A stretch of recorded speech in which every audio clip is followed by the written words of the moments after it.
اگر اولیاء اللہ کی ہو تو رب ناراض نہیں ہوتا؟ شرم نہیں آتی لوگوں کو داتا صاحب کی بے ادبی کرتے؟ شرم نہیں آتی لوگوں کو غوث اعظم کی گستاخی کرتے؟ حیا نہیں آتی جنہوں نے دین پھیلایا ان کی بے ادبی؟ میں درد سے کہتا ہوں، رو کے کہتا ہوں، اور اگر کلیجہ پھٹ سکے تو میں دکھاؤں زخم کتنے۔ ایک حج کے موقع پر ایک بابا جی، اس سال 4,80,000 روپے کا پرائیویٹ حج تھا، اور بابا جی کی کیفیت کمزور تھی، بیچارے بیمار تھے، اس کے باوجود وہ گئے۔ بوڑھے آدمی، جا کے بیٹھیے بزرگ، اور کتنی مشکل ہے وہاں مینا، مزدلفہ، عرفات، طواف زیارت، کتنا مشکل کام ہے طواف زیارت کرنا، طواف وداع کرنا۔ کس کٹھن سے حج کیا، بڑھاپے میں پیسے بھی لگائے، اور جب وہ روضہ رسول پہ گئے صلی اللہ، اور انہوں نے جا کے نبی پاک صلی اللہ علیہ وسلم کے روزے کی طرف منہ کر کے درود شریف پڑھا تو ایک ملا نے اٹھ کے کہہ دیا تو مشرک ہے۔ تو میری روح کانپی، میں نے کہا تجھے شرم نہیں آئی، حیا نہیں آئی؟ اس کی عمر دیکھ، کس بڑھاپے میں کہاں سے چلا، کہاں آیا۔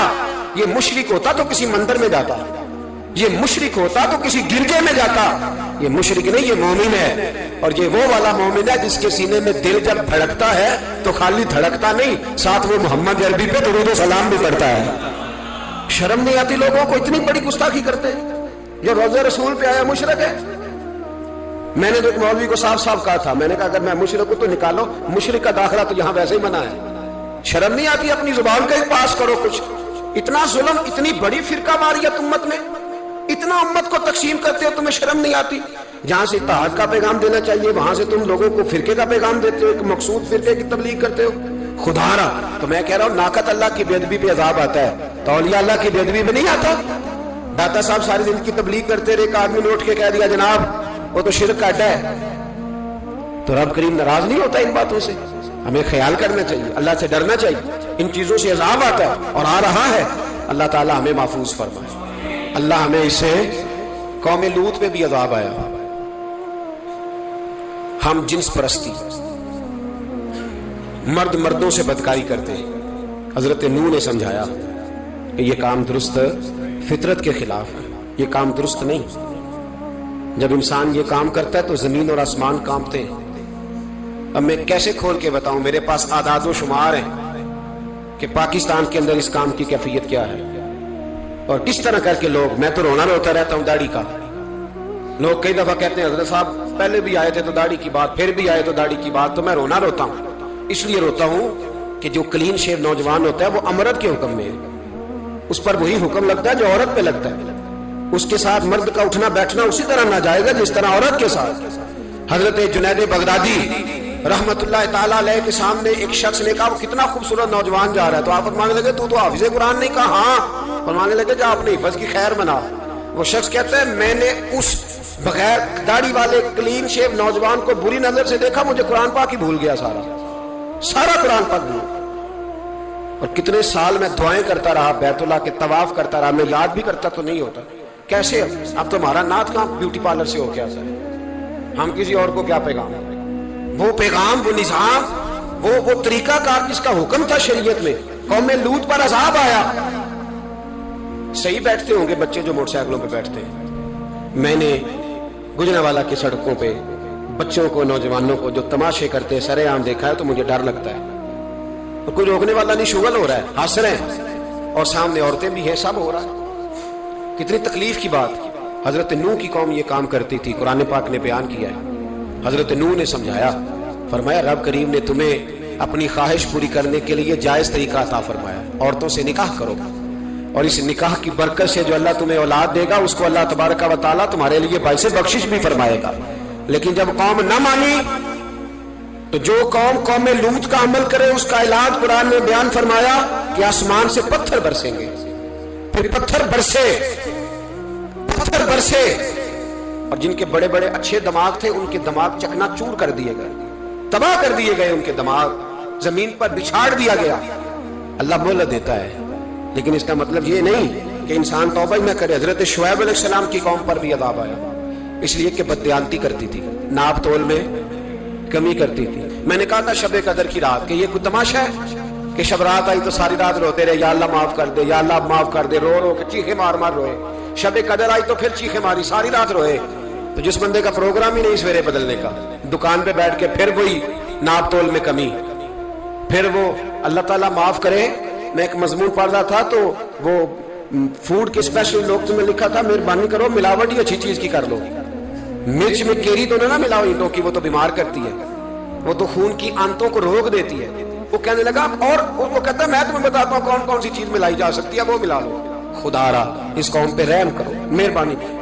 ایک دوست ہے ہمارے، میں وزیر آباد میں ان کے گھر بیٹھا تھا تو ایک میڈیکل، میرا کسی شخص پہ اعتراض کرنے کا میں مجموعی بات کرتا ہوں. میں ایسے ڈاکٹروں کو جانتا ہوں جو اللہ تعالیٰ فضل کرے سچ مچ کے نیک ہیں، اچھے لوگ. تو بچے کا میڈیکل سٹور ہے تو والد بیمار ہو گیا تو کہتا ہے ابا جی ڈاکٹر صاحب نے کہا آپ کو ڈرپ لگنی ہے. تو سگے باپ کو ڈرپ لگانے لگا تو باپ کیا کہتا ہے پتر تیری مہربانی مینوں کوئی اصلی لائی وہ نہ لائی جڑی لوکاں نوں لانا ہے. اب وہ پیار سے سنا رہا ہے بات. میں نے اسے کہا کہ یہ تو ڈوب مرنے کا مقام ہے نا، ڈوب مرنے کا مقام کہ جس ملک کے اندر دوائی بھی صحیح نہ بکے، اصلی نہ ملے دوائی بھی، اور پھر وہ قوم کہے کہ ہم نے تو پورے روزے رکھے، ہم نے تو بڑا صدقہ اور خیرات کیا، دوائی بھی اصل نہ ملے. جناب شعیب علیہ السلام کی قوم ناپ تول میں کمی کرتی تھی تو اللہ تبارک و تعالیٰ نے ان پر بتا عذاب کس طرح کا بھیجا. شدید گرمی ہوئی، اللہ ہمیں محفوظ فرمائے. سارے آمین کہہ دیا. دیکھیں کتنا اچھا موسم کر دیا رب کریم. اللہ ہمیں محفوظ فرمائے، اللہ رحمت فرمائے. شدید گرمی کی لہر آئی، باہر اتنی گرمی ہوئی کہ لوگ اپنے گھروں میں گھس گئے. جس طرح سورج کی شعائیں گھروں کے اندر داخل ہو جاتی، اس طرح گرمی کی لہر اندر داخل ہوئی. اور جس طرح کسی کو آگ لگ جائے تو وہ آدمی اچھلتا کودتا ہے نا، اس طرح یہ لوگ اچھلنے لگے اور اچھل کود کے مر گئے. جرم کیا تھا؟ ناپ تول میں کمی کرتے. حضرت داؤد کی قوم بھی تباہ ہوئی. جرم کیا تھا؟ ہفتے والے دن مچھلیاں نہیں پکڑنی تو یہ پکڑتے تھے. حکم ہے نا مسلمان کو نماز کے ٹائم کوئی اور کام نہیں کرنا، نماز پڑھنی ہے. میرا خیال ہے مسلمان تو فٹافٹ آ جاتے ہیں، سارے پہنچ جاتے ہیں نا مسجدوں میں. ہلکا ہلکا بول رہے ہیں آپ، کیوں نہیں پہنچتے؟ اگر حضرت سیدنا، اور پتہ انہیں سزا کیا ملی؟ اللہ نے فرمایا اس ٹائم عبادت کرنی ہے، کام نہیں کرنا، وقت نہیں ہے کام کا. انہوں نے مچھلیاں پکڑی، 12,000 لوگ تھے. پتہ مالک نے سزا کیا دی؟ بندر بنا دیا. اللہ کریم قرآن مجید کا پہلا سپارہ پڑھے، فجعلناها نکالا لما بین یدیها وما خلفها. اللہ فرماتے ہیں پچھلوں کے لیے بھی عبرت بنا دیا، بعد والوں کے لیے بھی عبرت، نشان عبرت بنا. بندر بن گئے، اور جو ان کے دوست جو بچ گئے تھے ان کے پیر چومتے تھے، روتے تھے. 3 دن بندر بن کے زندہ رہے. پھر اللہ نے سب کو اجتماعی موت دے دی. اگر مسلمان سے اللہ کہے کہ نماز کے ٹائم کاروبار نہیں، جمعے کے ٹائم کاروبار، تو مسلمان کہتا ہے نہیں مجھے مہلت ملی ہوئی ہے. یہ تو اس وقت پتہ چلتا ہے نا جب بچے ڈیوٹی لگاتے، ہاں ہاں ہاں عذاب آتا ہے، اس وقت پتہ چلتا ہے. میں نے دیکھا یہ منظر، اس وقت پتہ چلتا ہے جب بچے کسی ملازم 6,000 کی ڈیوٹی لگاتے، کہتے ہیں ابے کا دھیان رکھنا، ہم دکان پہ بیٹھنے لگے. پھر اسے سمجھ آتی ہے اگر میں نماز کے ٹائم مسجد میں ہوتا تو آج میری اولاد میری خدمت میں ہوتی. میں نماز کے ٹائم مسجد نہیں گیا تو بچوں نے 6,000 کا ملازم بٹھایا ہے، ابا جی کا خیال رکھ، ایک نرس بلائی ہے تو خیال رکھ. کدھر ہوتے ہیں مسلمان نماز کے ٹائم؟ ایک عیسائی نے اعتراض کیا ہے، سنیں. وہ کہتا ہے مجھے لگتا ہے مسلمانوں کے 3 خدا ہیں. مسلمان اڑ گیا، کہنے لگا نہیں ہمارا تو ایک ہے. کہا نہیں 3 ہے.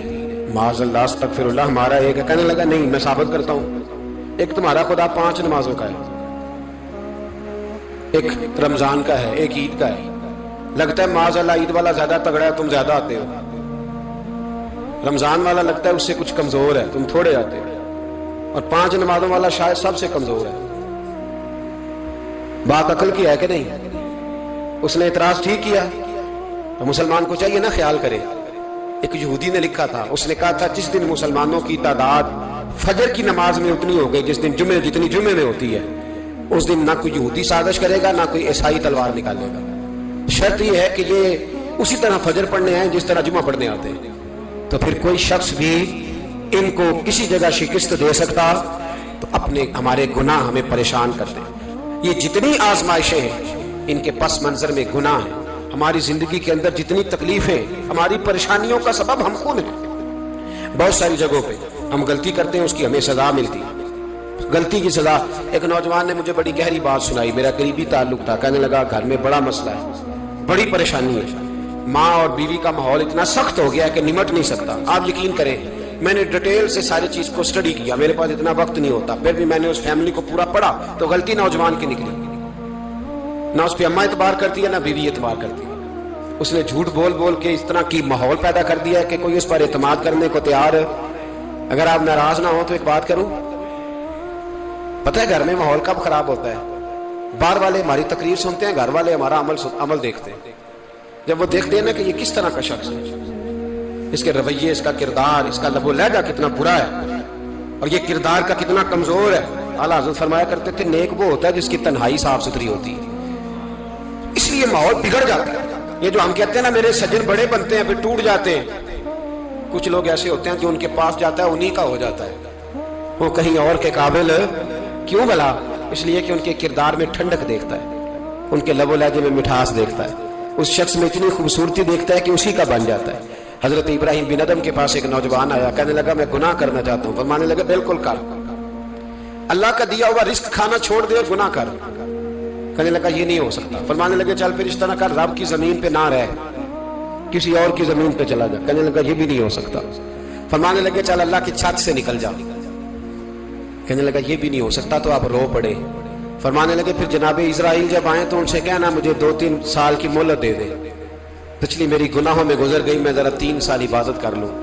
تو وہ شخص بھی رونے لگا, کہنے لگا حضور وہ مہلت نہیں دیتے, وہ جب لینے آتے ہیں تو پھر لے کے اللہ تعالیٰ نے جب انسان بنانا چاہا نا تو جناب جبریل کو کہا مٹی لے کے آ زمین سے. حضرت جبریل نے مٹی پہ ہاتھ ڈالا تو باقی کی مٹی رونے لگ گئی, اسے جدا نہ کر. تو جناب جبریل چھوڑ کے چلے گئے. حضرت میکائیل کو بھیجا, مٹی لا, مٹی پہ ہاتھ ڈالا تو باقی کی مٹی رونے لگ گئی, چھوڑ کے چلے گئے. جناب اسرائیل کو بھیجا, مٹی پہ ہاتھ ڈالا تو باقی کی رونے لگ گئی, چھوڑ کے نہ جاؤ. تو حضرت اسرائیل فرمانے لگے تیرا رونا دیکھو کہ رب کا حکم دیکھو. وہ لے گئے, جب پیش کی تو رب کریم نے فرمایا اسرائیل جان نکالنے کی ڈیوٹی بھی تیری, تو مٹی کو لے آنا, باقی مٹی روتی بھی رہے تو روتی رہے.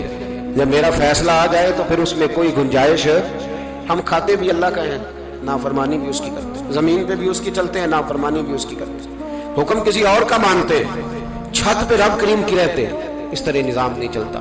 میرے بھائی یاد رکھ لو, گناہوں کی سزا ملے گی, زندگی تنگ ہو جائے, یہاں بھی آزمائش ہوگی اور وہاں بھی. میں نے درس پہ کہا تھا, پھر بات کہتا ہوں, یہ میں اپنے لیے کہہ رہا ہوں, توجہ ہے میری بات پر. دعا فرمایا کرے کہ جو کچھ